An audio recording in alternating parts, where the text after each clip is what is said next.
আজকের এই অনুষ্ঠানটা করতে চেয়েছি। আমাদের সঙ্গে অনেকে যারা রয়েছে, জুলাই কমিউনিটি অ্যালায়েন্স রয়েছে এবং গণ অভ্যুত্থান সুরক্ষা মঞ্চ রয়েছে। এছাড়াও আমরা বিপুলভাবে বিভিন্ন সংগঠনের সমর্থন পেয়েছি। এটা আমাদের প্রথম বলতে পারেন শুরু। আমরা এই গণ অভ্যুত্থানের পরে যে সরকার ক্ষমতায় এসেছে, আমরা মনে করি এই সরকার আমরা যেমন করে প্রত্যাশা করেছিলাম তেমন করে হয়নি, এবং গণ অভ্যুত্থানের তার যে পূর্ণ ক্ষমতা সম্পন্ন একটি সরকার দরকার ছিল সেটা আমরা পাইনি। না পারার ফলে আমরা অনেক কিছু নীতি নির্ধারণের ক্ষেত্রে এবং জনগণকে গণ অভ্যুত্থানের সুফল পৌঁছে দেবার ক্ষেত্রে অনেক ক্ষেত্রে ব্যর্থ হয়েছি। আমরা ডক্টর ইউনূসকে বলতে চাই যে তার যে সীমাবদ্ধতা এবং বাংলাদেশের রাজনীতির যে সীমাবদ্ধতা, এটা আমরা বুঝতে পারি। আমরা তার সঙ্গে অবশ্যই 100 ভাগ রয়েছি, কিন্তু কিছু কিছু কাজ তাকে অবিলম্বে শুরু করতে হবে। এখানে কোনো রকম টালবাহানার সুযোগ নাই। তার মধ্যে একটি প্রধান বিষয় হচ্ছে পানি। বাংলাদেশের জনগণকে সুপেয় পানি নিশ্চিত করা, এটা তার প্রথম একটা কর্তব্য, কারণ পানির সঙ্গে আমাদের জীবন রক্ষার সম্পর্ক জড়িত। 2 নম্বর, পানি এই নদীমাতৃক দেশে এটা তার সম্পদ। পানি আমাদের অর্থনৈতিক বিকাশের ভিত্তি। ফলে বাংলাদেশে আগামী যে উন্নয়নের নীতি, সে উন্নয়নের নীতিরও গোড়াতে থাকবে পানি। বাংলাদেশ মাত্রই এটা একটা পানি ভিত্তিক সংস্কৃতি, নদী ভিত্তিক সংস্কৃতি। ফলে পানি আমাদের জীবন রক্ষা করে, প্রতিটি জীবের প্রাণ রক্ষা করে।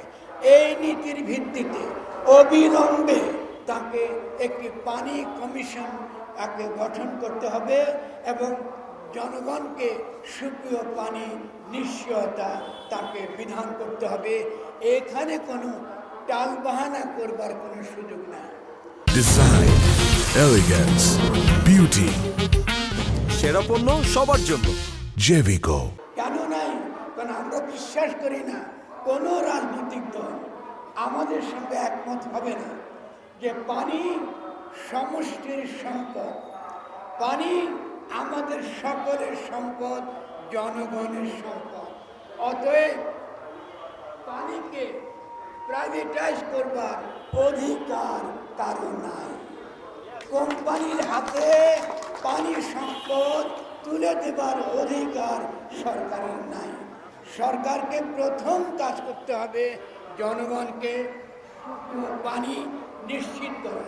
ফলে আমরা এই সরকারকে সর্বোচ্চভাবে সহযোগিতা করব যেন ঢাকা শহরে অবিলম্বে মানুষ বিনা পয়সায় সুপেয় পানি পায়। এই যে রিক্সাওয়ালাকে একটু আপনারা দেখেছেন, তার অধিকার রয়েছে এই পানি বিনা পয়সায় পাওয়া। আমাদের যাদের টাকা দেওয়ার অধিকার আছে, আমরা বলতে পারি যে আমরা এই পানির জন্য কিছু দাম দিতে আমরা রাজি আছি। ফলে আমাদের কোনো অভিযোগ নাই।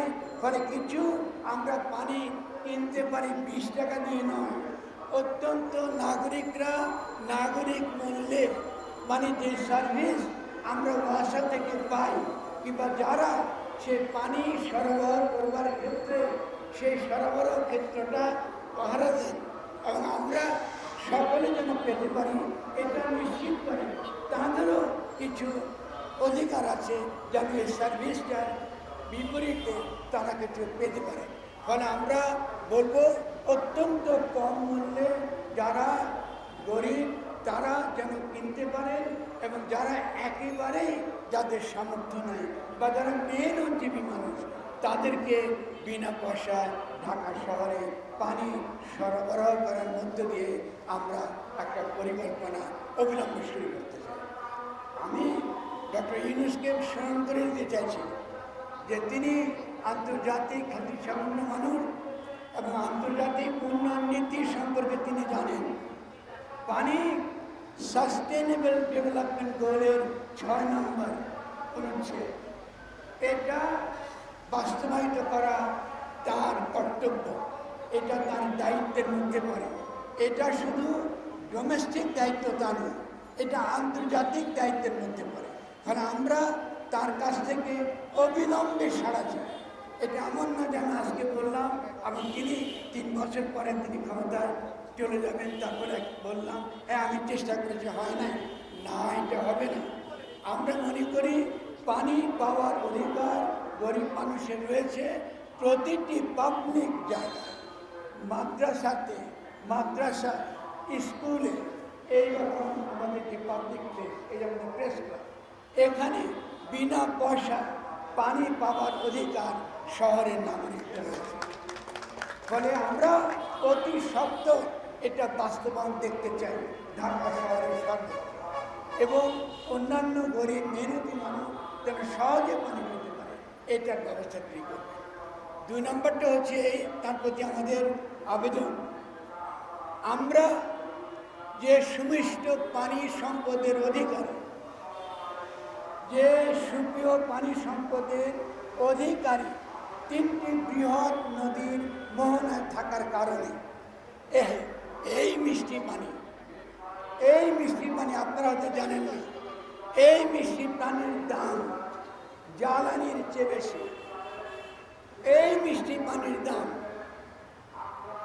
মদের চেয়ে বেশি, এই মিষ্টি পানির দাম দুধের চেয়ে বেশি। আপনারা যারা ভাই বোনরা সাংবাদিকরা যেখানে আছেন, আমি আপনাদেরকে এটা মনে করে দিতে চাচ্ছি, এই যে সম্পদ যেটা আল্লাহ আপনাকে দিয়েছে, আপনাদেরকে দিয়েছে, এই সম্পদ সুরক্ষার মধ্য দিয়ে আমরা 3 থেকে 5 বছরের মধ্যে যে কোনো ধনী দেশের কাতারে পৌঁছাতে পারি। এটা আমাদের অর্থনৈতিক সম্পদ। ফলে সুপ্রিয় পানি যারা নষ্ট করছে, বিষ দিয়ে টক্সিক রাসায়নিক দ্রব্য নদীতে, সমুদ্রে ফেলে দিয়ে এদেরকে ক্রিমিনাল হিসেবে গণ্য করতে হবে। তার জন্য আমাদের অবিলম্বে ফৌজদারি দরকার, এবং আন্তর্জাতিকভাবে যে সকল বিষ নিষিদ্ধ, কৃষির নামে যে সকল বিষ ব্যবহার করা হয়, কৃষির নামে যে সকল বিষ মাছের ক্ষেত্রে ব্যবহার করা হয়, অবিলম্বে সে সকল বিষ বন্ধ করবার নির্বাহী আদেশ আমরা চাই। কথা খুব পরিষ্কার। আপনি কাগজ দেবেন, ইনুস ভাই আপনার সাদা কাগজ দেবেন, আপনার মন্ত্রণালয়ের প্রধান উপদেষ্টা হিসেবে লিখবেন, আজ থেকে WHO নির্দেশিত সমস্ত বিষ ব্যবহার বাংলাদেশে নিষিদ্ধ। যারা এটা করবে তারা ফৌজদারি অপরাধে দণ্ডিত হবে। খুব সহজ কাজ। আমরা গণ-অভ্যুত্থান করেছি, আজকে আমাদের সঙ্গে এনসিপি নেতারা রয়েছে, অনেক নেতাদের সঙ্গে রয়েছে, এবং তারা রক্ত দিয়ে আপনাকে বসিয়েছে। আপনার কাছ থেকে এই ব্যাপারগুলো চাইবার অধিকার আমাদের আছে, আছে কিনা?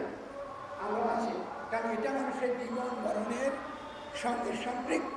ফলে আমরা আশা করব অবিলম্বে অন্তর্বর্তীকালীন যে সরকার অন্তত পানি সুরক্ষা করার মধ্য দিয়ে তারা প্রমাণ করবেন তারা কোনো ফ্যাসিস্ট শক্তির দোষী।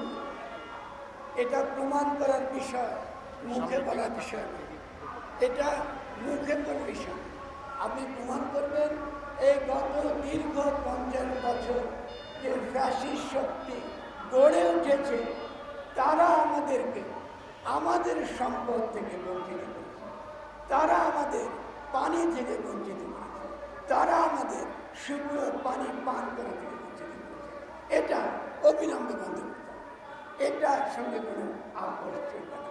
এবং আমরা অপেক্ষা করব, আমরা এরপরে পানির মিছিল করবো, দরকার হলে এরপর আমরা বিক্ষোভ করব, কিন্তু পানি আমাদের চাই। আর দ্বিতীয়ত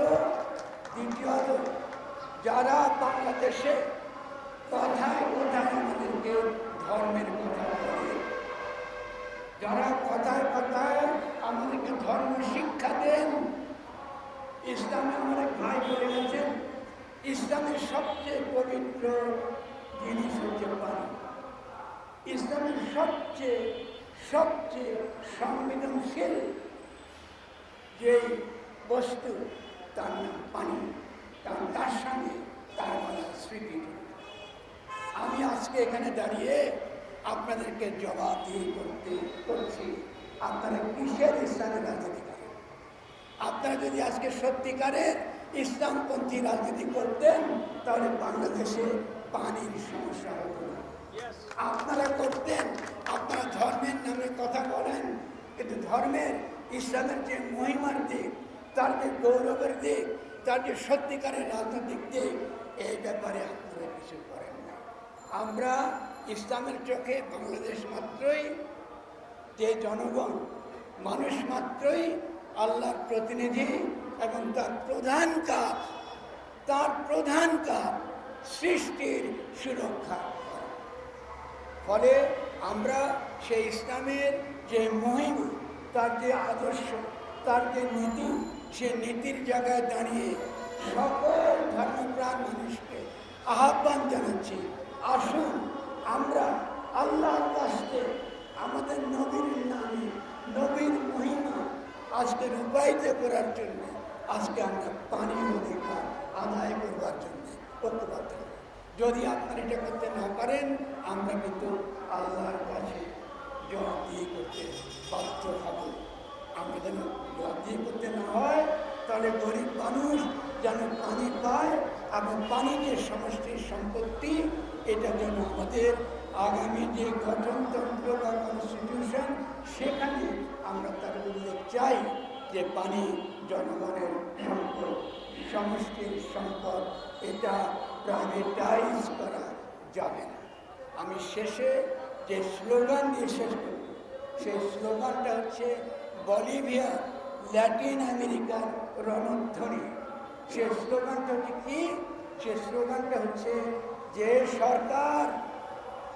সরকার পানি যাচ্ছে বোতলে, যে সরকার পানি দিয়ে বোতলে যাচ্ছে, কিংবা তার নদীর উপর জনগণের অধিকার ইজারা দেয়, সেই সরকার মানুষ এই সরকারের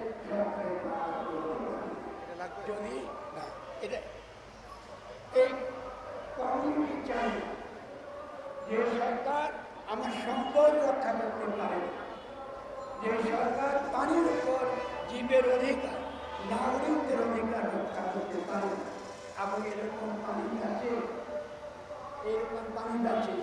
এই সরকার যে কোনো সময় তার মানুষদের আমি সেই মানুষদের কাছে তার প্রমাণ কি? আপনি গার্মেন্ট ইন্ডাস্ট্রি যাবেন, আপনি কারখানার মধ্যে যাবেন, আপনি বাংলাদেশকে আপনি সস্তা শ্রম সাপ্লাইয়ে কারখানা বানিয়েছেন। ডক্টর বিনিয়োগের কথা বলছেন, আমরা অত্যন্ত উৎসাহিত, আমরা তার পক্ষে আছি। তিনি আজকে বলছেন বঙ্গোপসাগরের আমরা হচ্ছি পাহাড়। তাহলে সেই বঙ্গোপসাগরের যে আমরা যদি পাহারাদার হয়ে থাকি, তাহলে আমাদের কী কাজ করতে হবে? সেরকম পাহারাদার মতন কাজ করতে হবে। তার মানে বঙ্গোপসাগরের পানি দূষিত হচ্ছে, সেখানেও প্লাস্টিক জমছে, সেটাও বিষাক্ত হচ্ছে, সেটা রক্ষা করার দায়িত্ব আমাদের। কী করে করব? খুব সহজ। আপনি নদীতে বর্জ্য ফেলতে পারবেন না, বুড়িগঙ্গা দূষিত করে দিয়েছে, নদীর পর নদী দূষিত করে দিয়েছে, আমাদের পানি দূষিত করছে, এটা বন্ধ করতে হবে। সেজন্য আবারও ল্যাটিন আমেরিকার জনগণের রণধ্বনির সঙ্গে আমরা আমাদের কণ্ঠ মিলিয়ে আবারও বলব, পানি ব্যবসা চলবে না, পানি নিয়ে ব্যবসা চলবে না। যে জাতি পানি নিয়ে ব্যবসা করে, সে তার সন্তানদের আন্তর্জাতিক বাজারে পণ্যের কাছে। আমরা এই ধরনের রাষ্ট্র চাই না, আমরা সস্তা সরবরাহকারী রাষ্ট্র চাই না, আমরা আমাদের সাংস্কৃতিক সম্পদ, আমাদের যেটা জাতীয় সম্পদ, সেটা আমরা রক্ষা করতে চাই। আপনারা সাংবাদিকরা যারা আমাদের এখানে এসেছেন আজকে, আমরা এরপরে আমাদের কর্মসূচি থাকবে।